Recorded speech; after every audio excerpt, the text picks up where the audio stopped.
ನನ್ನ ಹೆಸರು ಪೃಥ್ವಿ ಬಂಡಿ. 7ನೇ ತರಗತಿಯಲ್ಲಿ ಓದುತ್ತಿದ್ದೇನೆ.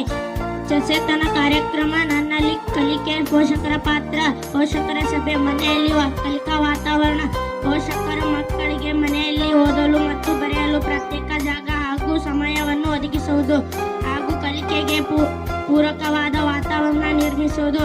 ಮೇಲ್ಚಾರಣೆ, ಮಕ್ಕಳು ಪ್ರತಿದಿನ ಮನೆಯಲ್ಲಿ ಪೂರ್ಣ ಕೆಲಸ ಮಾಡುತ್ತಿದ್ದಾರೆ ಮತ್ತು ಶಾಲೆಯಲ್ಲಿ ನೀಡಿದ ಚಟುವಟಿಕೆಗಳನ್ನು ಮಾಡುತ್ತಿದ್ದಾರೆ ಎಂದು ಪರೀಕ್ಷಿಸುವುದು.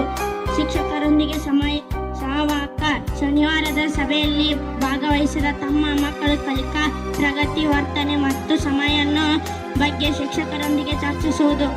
ಪ್ರೋತ್ಸಾಹ ಮತ್ತು ಮಾರ್ಗದರ್ಶನ, ಮಕ್ಕಳಲ್ಲಿ ಆತ್ಮವಿಶ್ವಾಸ, ಶಿಸ್ತು ಮತ್ತು ನಾಯಕತ್ವ ಗುಣಗಳು ಬೆಳೆಸಲು ಪೋಷಕರ ಬೆಂಬಲ ನೀಡುವುದು.